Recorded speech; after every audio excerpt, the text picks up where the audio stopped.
하나님 말씀은 누가복음 11장 1절에서 4절 우리 같이 합독하겠습니다. 누가복음 11장 1절에서 4절입니다. 1절 시작. 예수께서 한 곳에서 기도하시고 마치심에 제자 중 하나가 여짜오되 주여 요한이 자기 제자들에게 기도를 가르친 것 같이 우리에게도 가르쳐 주옵소서.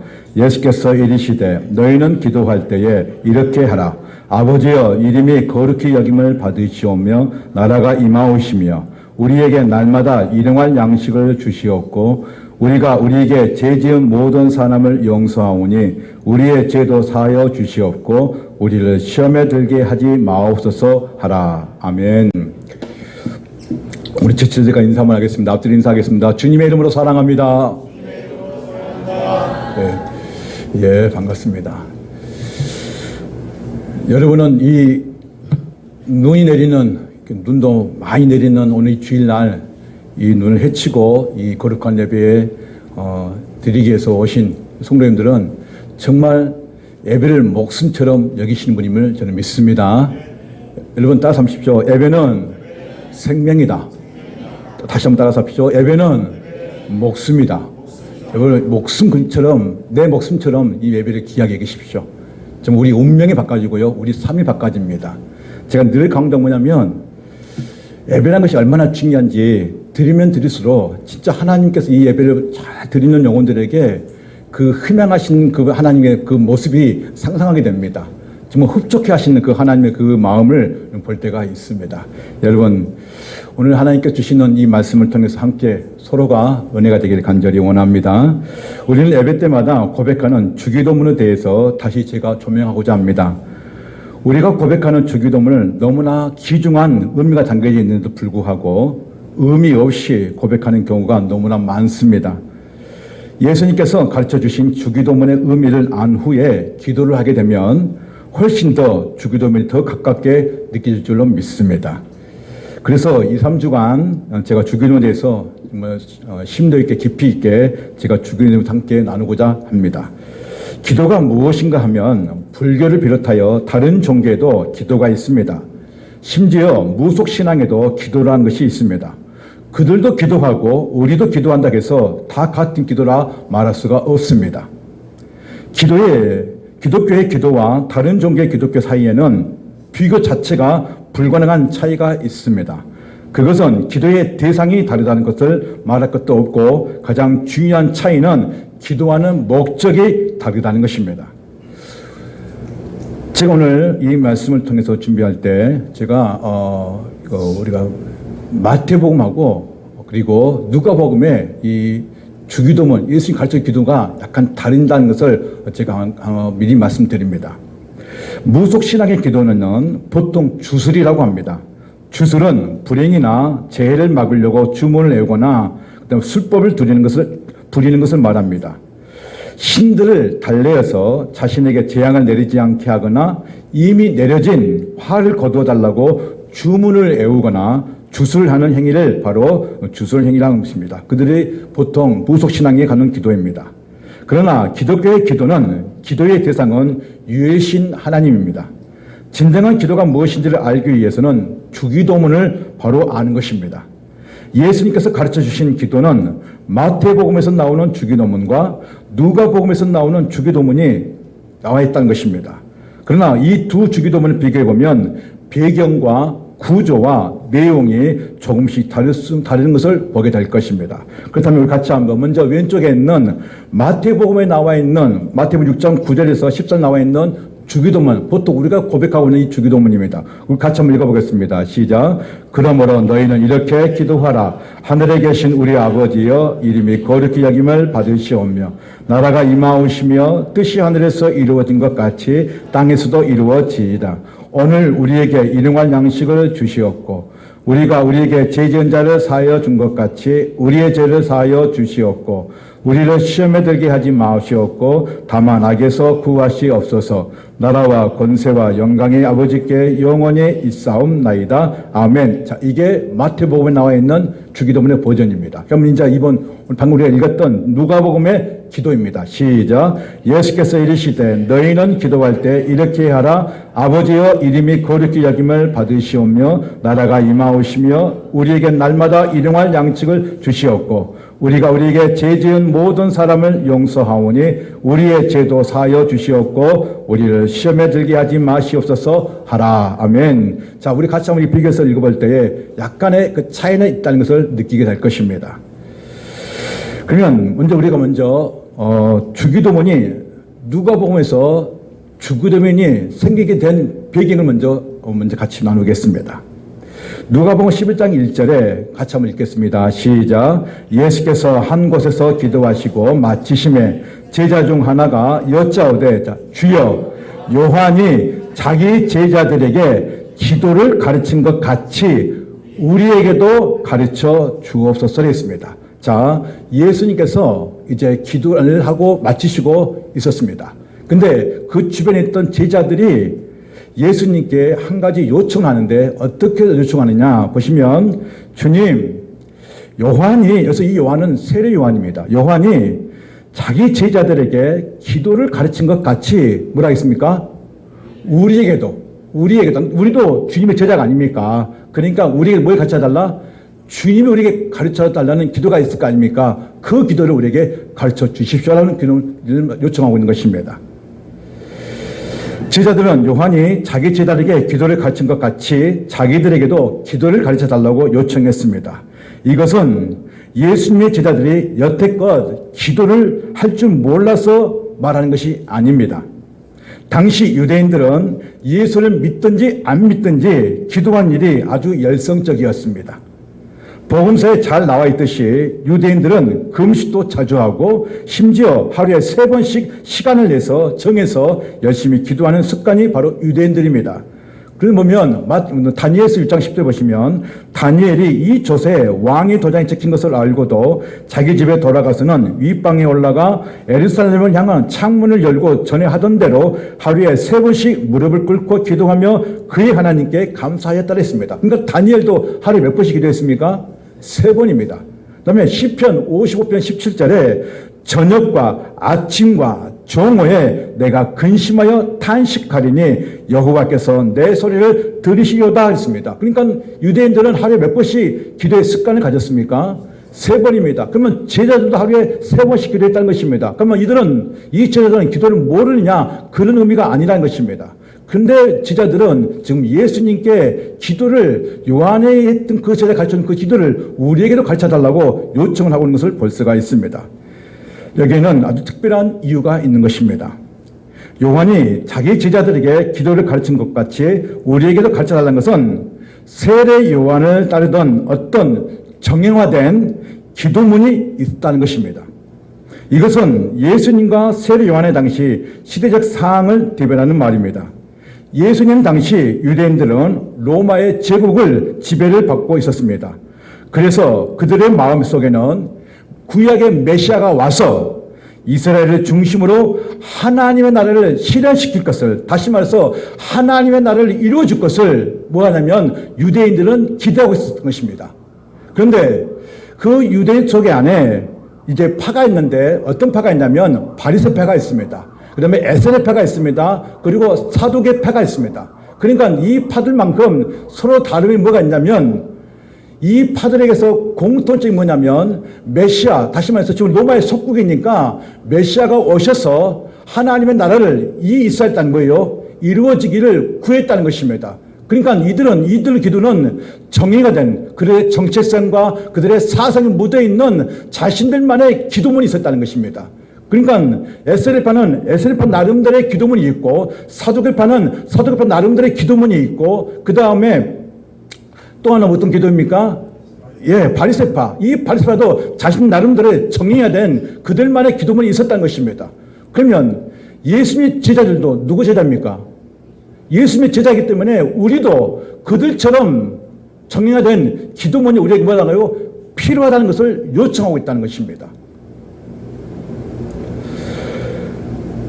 아무튼 예수님 당시 이런 종파에 속한 유대인들은 자신들의 정체성과 사명을 담아 정행하던 기도문을 저마다 만들었습니다.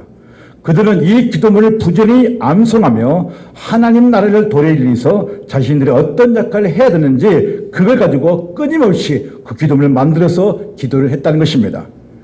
예를 들면 유대계는 카디시라는 기도문이 있습니다. 그것을 예배 때 외우고 그 기도문을 계속 낭독했습니다. 근데 이 카디시는 기도문이 아주 짧습니다. 근데 또 긴 것이 있는데 그것이 세몬의 에슬레라는 기도문이 있습니다. 이것은 하루에 3번씩 성전에 올라갈 때 기도하면서 암송하면서 외우면서 그 기도문을 계속 읊었던 것입니다. 우리가 잘 알고 있는 세례 요한도 에스네파 출신입니다.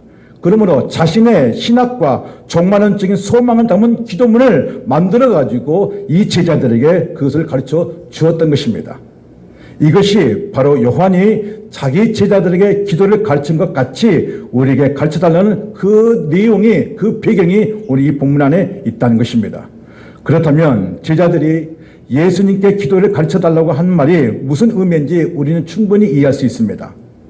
당신이 말씀하시는 하나님 나라에 관한 그분의 예수님의 신학과 그 소망에 담긴 기도문을 우리도 주님의 제자이기 때문에 그 기도문을 우리에게 뭐 해달라고요? 가르쳐 달라고 말하고 있는 것입니다. 우리가 예수님의 제자가 되었으니 우리에게도 정체성과 사명에 담긴 정의가 된 그리고 다른 에스네파나 바리새파나 사두개파와 다른 주님의 기도를 가르쳐달라고 요청하고 있는 것입니다. 주님께서 가르쳐주신 주기도문에 담긴 의미가 무엇이냐? 그것은 아주 중요한 의미가 들어있습니다. 클릭해 주십시오. 주님이 세우신 지상의 교회가 완전한 하나님 나라를 도래를 위해서 정체성 그리고 어떤 사명을 감당하기 위해서는 이 주기도문 안에 아주 중요한 의미가 담겨져 있습니다. 그러므로 교회가 어떤 정체성을 가지고 어떤 사명을 가져야 하는지 주기도문을 통해서 우리에게 보여주고 있다는 것입니다. 주기도문을 고백할 때 생각해야 올바른 태도가 무엇이냐면 한번 암송하는 기도문으로 생각해서는 안 된다는 것입니다. 의미 없는 그냥 입술로 하는 그런 기도가 되어서는 안 된다는 것입니다. 우리는 주기도문이 기도의 모범으로 여기고 우리의 기도의 방식과 습관을 점검하는 시금석이 되어야 한다는 것입니다. 교회인 우리가 하나님 나라를 소망을 어떻게 가져야 하고 이 땅 가운데 성도로서 어떤 삶을 살아야 할지에 대한 지침으로서 주기도문을 신중하게 다시 한번 우리는 묵상하면서 그 의미를 깨달아야 한다는 것입니다. 바라옵기는 오늘 이 주기도문을 통해서 다시 한번 깨닫고 다시 새롭게 하는 그런 의미의 시간 되시기를 주님의 이름으로 축원드립니다. 그래서 제가 2, 3주, 길게는 3주 해가지고 더 이상 될 수 있겠지만 제가 이 주기도문에 대해서 더 열심히 공부하고 연구를 해서 이 주기도문이 얼마나 깊이가 있고 얼마나 보석같이 아름다운지 한번 같이 나누고자 한 것입니다. 먼저 그렇다면 산상수훈에 우리가 마태복음 나와 있는 그 버전 산상수훈에서 가장 중요한 핵심 부분 중 하나가 주기도문이 있습니다. 그런데 여러분 5장부터 7장까지가 산상수훈이라고 말하고 있습니다. 근데 5장과 6장과 7장 사이에 그 6장이가 뭐냐면 예수님이 제자들이 가르쳐 주신 주기도문이 이 가운데 끼어 있다는 것입니다. 주기도문이 구조상 한가운데 위치하고 있다는 것은 성도들의 삶의 방식에 있어서 가장 중요한 잣대가 바로 주기도문인 것을 의미하고 있는 것입니다. 예수님께서 갈릴리 한 산에서 말씀을 선포하시다가 그 말씀을 선포하시는 그것을 뭐라 하냐면 산상수훈이라고 말씀합니다. 산상수훈에서는 이렇게 살면 천국을 간다가 아니라 이미 하나님 나라에 속한 사람은 이렇게 살아야 한다. 그게 바로 주기도문입니다. 자, 마태복음 5장에는요 8복이 나옵니다. 그리고 율법에 참된 의미가 들어가 있습니다. 그런데 6장에서는 우리가 잘 알고 있는 기도, 구제, 금식에 대해서 예수님이 말씀하시면서 외식하지 말라는 그 말씀이 기도와 구제와 그 다음에 금식에서 말씀하십니다. 그런데 그 중간에 그 기도를 말할 때에 바로 외식한 기도를 하지 말아라. 그러나 참된 기도가 무엇이냐? 바로 주기도문이다 한 것이 6장에 들어가 있다는 것입니다. 그리고 7장에서는 우리가 잘 알고 있는 좁은 길이 무엇인지 말씀하시면서 반석 위에 세우신 집과 모래 위에 세운 집에 대해서 말씀하고 있는 것이 바로 7장입니다. 이게 바로 산상수훈의 말씀입니다. 근데 그 6장에가 바로 예수님이 우리에게 가르쳐주신 뭐가 들어있다고요? 주기도문이 들어있다는 것입니다. 주기도문은 6장에 위치해 있습니다. 이것은 성도들이 기도하는 방식에 있어서 주기도문이 가장 중요한 위치에 있다는 것을, 그것이 기준이라는 것을 우리에게 다시 한번 말씀하고 있는 것입니다. 그렇다면 예수님께서 마태복음에서 예수님이 제자들에게 왜 주기도문을 가르쳐 주었냐가 또 중요합니다. 그것은 두 가지 의미가 있습니다. 그 첫 번째 뭐냐면 당시 바리새인들, 서기관들, 그다음에 사내리 공였는 종교 지도자들이 잘못된 기도의 모습과 태도 때문에 예수님께서는 주기도문을 가르쳐 주신 것입니다. 잘못된 태도가 무엇이냐? 그것은 이 종교 지도자들이 외식하는 기도를 했다는 것입니다. 우리가 잘 알고 있는 마태복음 6장 5절에 이 말씀이 있습니다. 같이 한번 읽겠습니다. 시작. 또 너희는 기도할 때에 외식한다고 같이 하지 말라.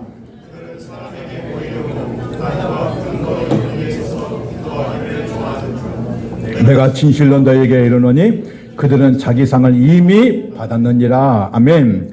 여기서 외식이란 헬라적 언어적 의미가 히포크리테스라는 의미입니다. 원래는 가면을 쓰고 자기가 아닌 다른 사람의 모습을 연기하는 배우를 말하지만 성경에서는 외식은 남에게 보이기 위해 거짓으로 행동하고 기도하는 것을 외식이라고 말하고 있는 것입니다. 그러니까 외식한 기도는 하나님께 기준이 되는 것이 아니라 사람들에게 맞추기 위한 기도가 되는 것을 말하는 것입니다. 예수님은 기도의 대상이 하나님이라고 말씀하시지만 실제로 인간이 기도하는 것은, 바리새인이나 서기관이 기도하는 것은 하나님이 아니라 사람들에게 보이려고 했기 때문에 기도의 대상이 사람이 된 것입니다.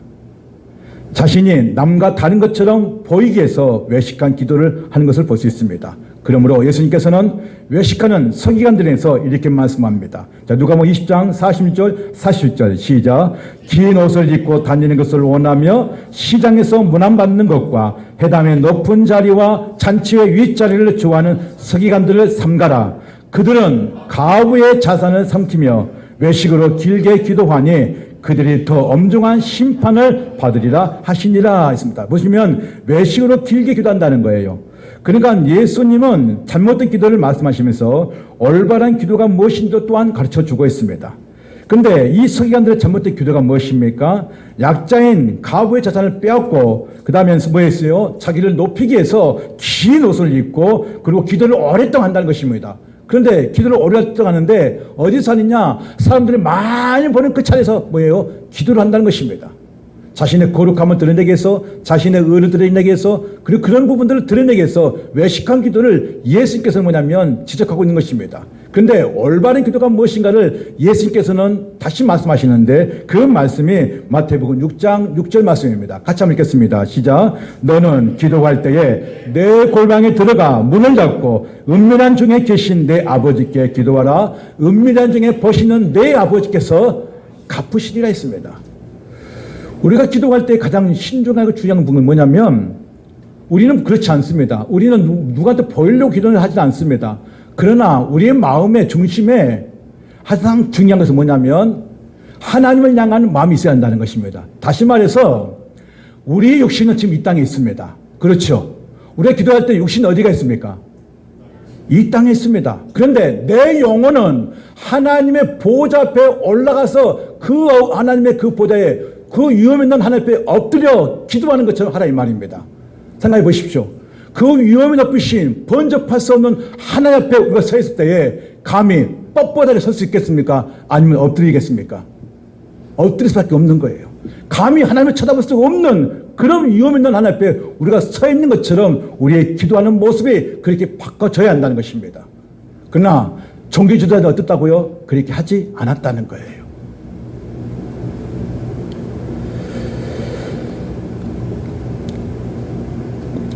바리새인들의 기도는 하나님 앞에서가 아닌 사람들에게 인정과 존경을 받으려는 교만한 심리가 적용한 것입니다. 예수님께서는 종교인들의 잘못된 태도를 지적하고 있는 것입니다. 또 하나 마태복음에서 예수님께서 제자들에게 주기도문을 가르쳐주신 이유가 무엇이냐? 둘째는 이방인들의 기도의 모습 때문입니다. 이방인이란 유대인이 아닌 사람들 말하는데 이들은 기도할 때 중언부언한다는 것입니다. 중언부언한다는 그 기도에 이 예수님께서는 마태복음 6장 7절에 이렇게 말씀합니다. 같이 읽겠습니다. 시작. 또 기도할 때에 이방인과 같이 중언부언하지 말라. 그들은 말을 많이 하여야 들으신 줄을 생각하느니라 했습니다. 그래서 중언부언이란 같은 말을 계속 반복해서 하는 것입니다. 이게 주술이 될 수 있어요. 이게 주문이 될 수 있어요. 그럼 기도가 아니라 뭐가 됐다고요? 주술 또는 주문이 될 수 있다는 거예요. 이방인들은 말을 많이 해야 신이 움직인다고 생각했습니다.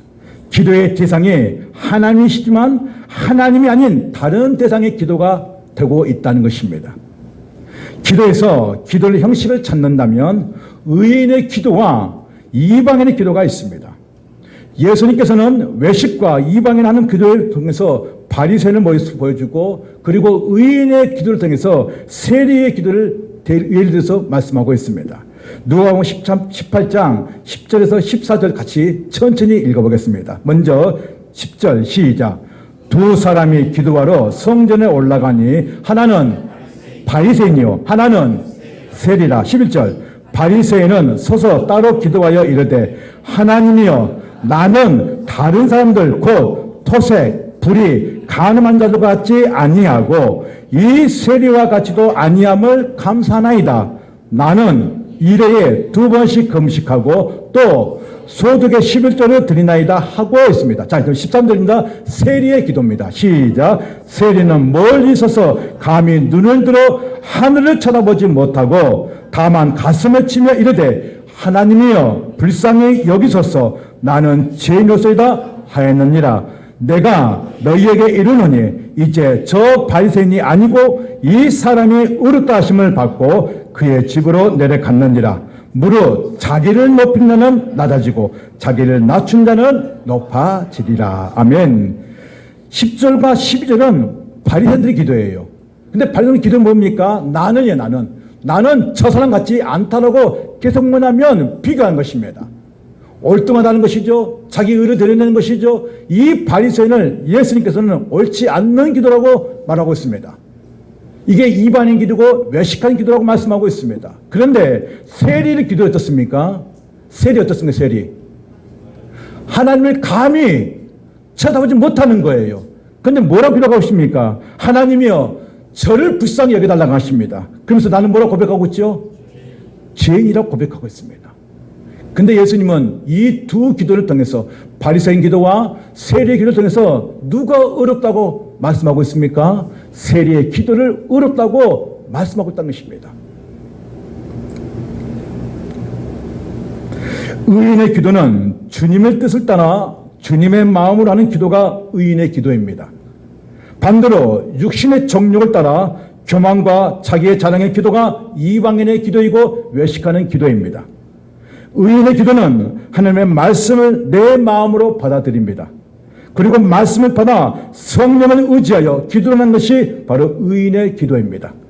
의인의 기도는 세리처럼 자신이 죄인 것을 고백하고 자신을 불쌍히 여겨달라는 진심 어린 고백이 있는 것이 바로 의인의 기도입니다. 의인의 기도는 세상의 소리를 듣지 않습니다. 세상의 귀를 기울이지 않고 세상의 말을 하지 않고 세상 사람과 똑같이 행동하지 않습니다. 이 신자는 하나님의 말씀이 중심이 되기 때문에 그렇습니다. 야고보 사도는 의인의 간구와 그 기도에 병든 자를 낫게 하는 능력과 제사함을 받는 믿음의 은혜가 있다라고 말씀합니다. 그래서 교회 공동체 안에서 제사함과 병이 낫기를 서로 기도하는 것인데 이때 의인의 간구의 기도에 하나님의 역사가 크다라고 말씀하고 있습니다. 야고보서 4장 15절 같이 한번 읽겠습니다. 16절 시작. 믿음의 기도는 병든 자를 구원하리니 주께서 그를 일으키시리라. 혹시 죄를 범하였을지라도 사하심을 받으리라. 그러므로 너희 죄를 서로 고백하며 병이 낫기를 위하여 서로 기도하라. 의인의 간구는 역사하는 힘이 큽니다. 아멘. 이 기도가 의인의 기도이고 성령의 기도라고 말씀합니다. 여러분은 의인의 기도와 이 교회 공동체 안에 의인의 강구자가 되어서 우리가 함께 기도하면 교회 안에 있는 모든 질병이 예수님을 떠나갈 줄로 믿습니다. 모든 문제가 떠나갈 줄로 믿습니다. 주님 예수님께서는 두세 사람 모인 곳에 내가 그들 중에 있다고 말씀하셨습니다. 중요한 것은 예수님은 장소와 환경과 상황을 뛰어넘어서 어디서든지 우리와 함께 하신 것을 믿으시길 바랍니다. 그렇다면 은밀한 중에 계신 아버지께서 은밀한 가운데로 기도하는 이 모든 것을 반드시 응답하신 분이 계시는데 그분이 바로 우리의 기도를 들으시는 예수 그리스도이십니다. 그리고 성령님이십니다. 성령님은 말할 수 없는 단식 가운데 친히 기도할 수 있도록 우리를 도우신 분이 우리와 함께 하시는 성령님이십니다. 여러분이 의인의 강구자가 되시기를 주님의 이름으로 축원드립니다. 기도를 하지 않는 사람은 어떤 사람인가? 간절함이 없다는 것입니다. 그리고 하나님을 마음에 두지 않는다는 것입니다. 기도의 응답의 주체는 하나님이신데 그분에게 기도를 하지 않습니다. 기도의 응답의 통로를 스스로 닫아버리는 사람들이 있습니다. 또 구하는 것들이 잘못된 것을 통해서 우리에게 보여준 것이 있다는 것입니다. 그것은 바로 이방인의 기도가 있다는 것입니다. 자, 우리 같이 한번 읽겠습니다. 야고보서 4장 2절 이방인의 기도입니다. 시작. 너희는 욕심을 내어도 얻지 못하여 살인하며 시기하여도 능히 취하지 못함으로 다투고 싸우는도다. 너희가 얻지 못하면 구하지 아니하기 때문이요 구하여도 받지 못하면 정욕으로 쓰려고 잘못 구하기 때문이라. 아멘. 보십시오. 이방인의 기도, 외식하는 기도가 무엇이냐? 그 대표를 야고보 사도가 우리가 보여주고 있는데 정욕을 위해서 기도한다는 것입니다. 그런데 이 정욕된 기도가 잘못된 기도라고 야고보 사도는 지적하고 있습니다.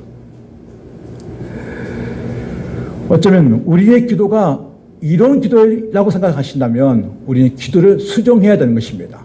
어떻게 수정해야 될까요? 주님께서 가르쳐 주시는 먼저 일용한 양식보다 먼저 구해야 할 것이 뭐였습니까? 하나님의 나라, 이름 그리고 그의 뜻을 먼저 구하라는 것입니다.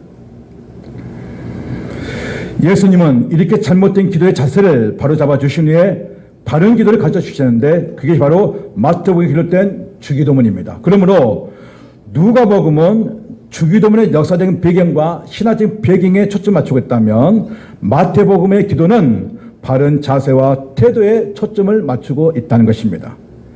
기도는 하나님을 믿음을 가지고 신뢰하는 것입니다. 기도를 잘 보여야 하는 이유는 잘못된 기도가 있기 때문입니다. 하나는 하나님 믿고 있다고 자부하는 이선자들 기도이고 또 하나 뭐냐면 이방신을 섬기고 있는 이교도의 기도가 있습니다. 이선자들은 기도를 통하여 자신의 의를 드러내려고 했고 이방인들은 자신의 힘과 권력으로 뭔가 쟁취하려고 했던 것입니다. 그들이 그렇게 잘못된 기도를 하는 것은 하나님이 어떤 분인지 전혀 몰랐기 때문입니다. 예수님은 주기도문을 가르치기 전에 하나님이 어떤 분이신지를 분명히 말씀하셨습니다.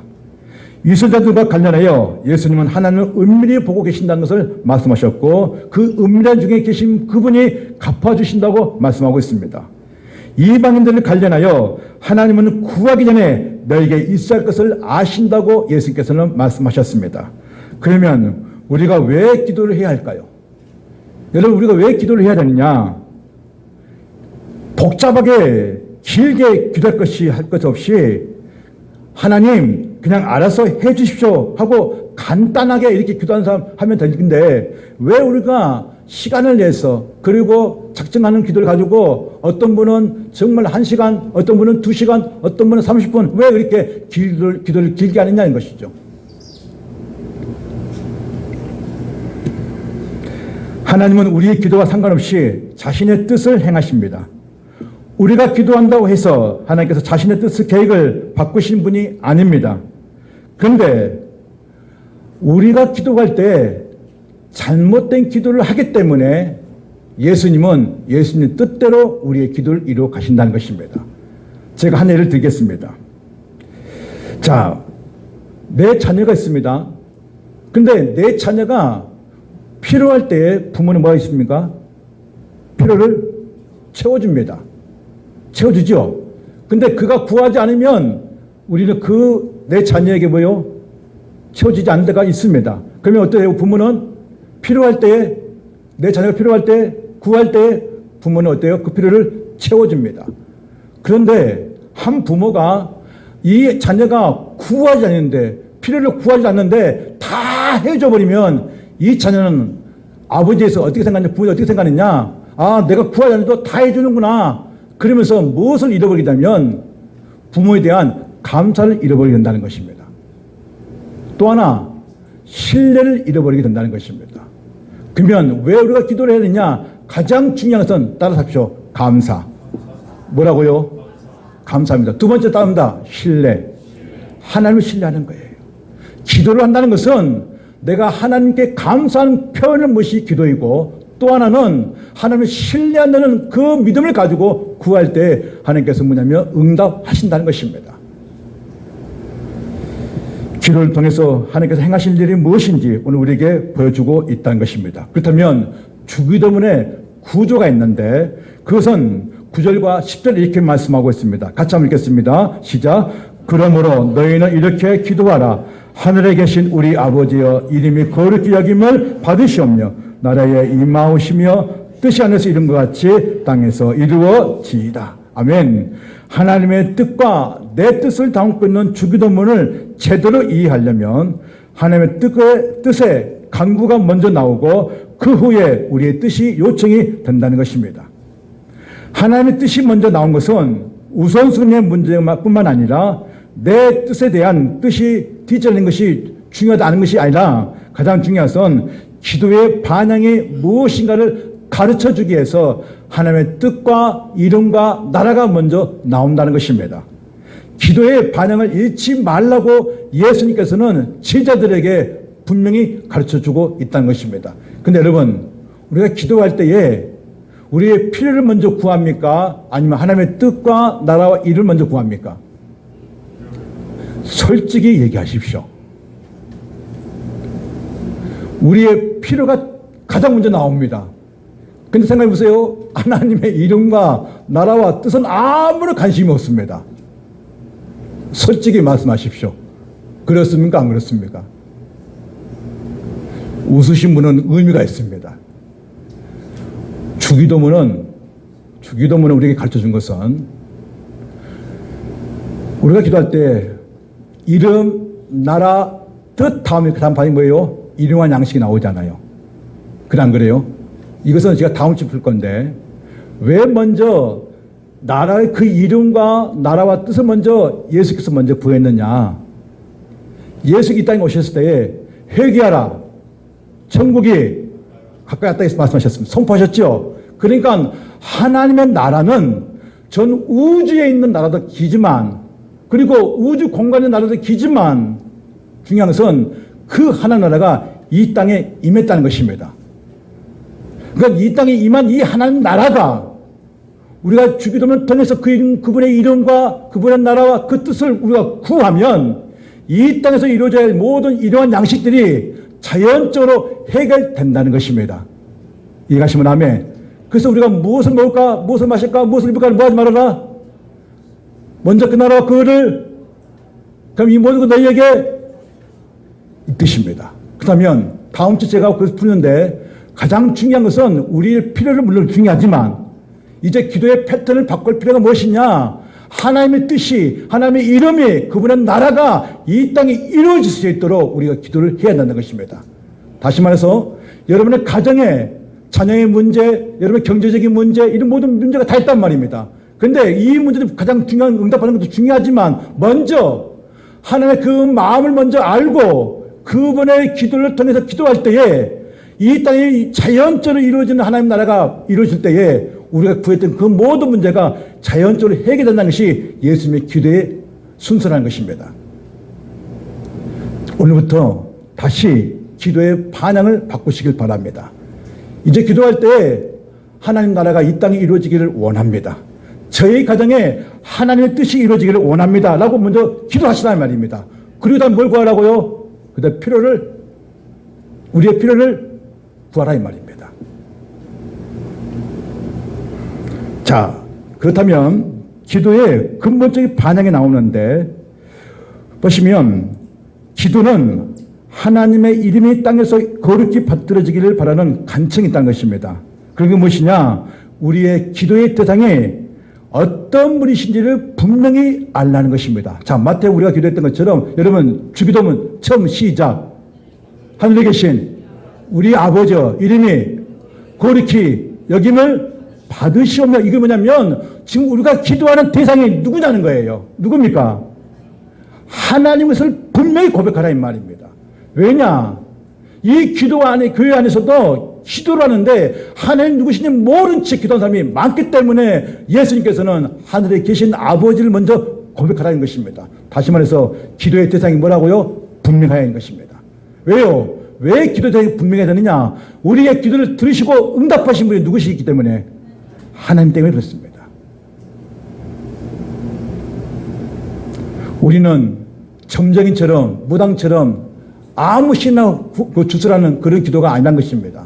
분명한 것은 온 우주를 창조하시고 우리의 아버지가 되시는 여호와 하나님, 유일하신 여호와 하나님께 우리 뭐 한다고요?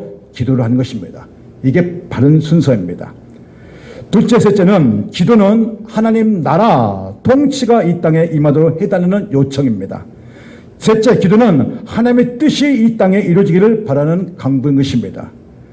둘째와 셋째는 같은 의미가 있는데, 나라가 이루어질 때 그 나라는 하나님 나라인데 그 나라가 이 땅에 뭐냐면 세우기에서는 분명 하나님 뜻대로 이루어져 가기 때문에 나라와 뜻이 같은 의미를 가지고 있다는 것을 말씀하고 있습니다. 그러므로 하나님의 나라와 영광을 위해 친히 약속하신 바를 하나님 때에 반드시 이루어 주신다는 것을 믿으시길 바랍니다. 이 세 가지는 기도의 근본이자 기도를 이끄는 동력입니다. 기도가 다른 제목으로 확장해 가더라도 이 세 가지 맥을 잊지 마시길 바랍니다. 기도를 하다 보면 지금 내가 무슨 기도를 왜 하는지 혼란스럽거나 잃어버릴 때, 그럴 때 다시 돌아가야 할 기도의 근본이 무엇이냐? 따라하십시오. 하나님의 이름, 하나님의 나라, 하나님의 뜻, 이것을 기억하시라는 겁니다. 내가 막 기도를 하고 있는데 내가 뭔 기도를 하고 있지? 라고 생각했을 때 다시 생각할 것이 뭐냐면 하나님 나라와 하나님 이름과 나라와 뜻이 이 땅에 이루어지기를 원합니다 라고 이렇게 기도하면 다시 기도가 잡혀진다 이 말입니다. 기도는 그리스도인들에게는 생존입니다. 존재하는 이유가, 창조의 목적이 바로 기도입니다. 기도는 두말할 필요 없이 너무나 중요합니다. 주기도문은 예수님께서 제자들에게 가르쳐주신 기도입니다. 그래서 완벽하고 순수와 내용이 분명합니다. 저는 2주에서 3주간 주기도문 단계에 있는 보화를 캐내어 이것을 내 것으로 간직할 때 우리는 어떻게 기도할지를, 바르게 기도할지를 알게 될 것이고, 그 기도를 통해 성도는 바른 신앙생활을 할 수 있다는 것입니다. 우리는 무당들처럼 불교나 다른 종교의 주술의 기도를 한 사람들이 아닙니다. 우리는 온 우주를 창조하시고 우리 아버지가 되시는 유일신 하나님께 기도를 하고 있습니다. 예수님께서 가르쳐주신 주기도문을 바르게 알고 기도할 때 역사하는 힘이 크다는 것입니다. 이 한 주간도 기도에 쉬는 죄를 범하지 마시고 기도를 함으로써 하나님을 신뢰하고 믿음으로 서 있는 거룩한 성도가 되시기를 주님의 이름으로 축원드립니다.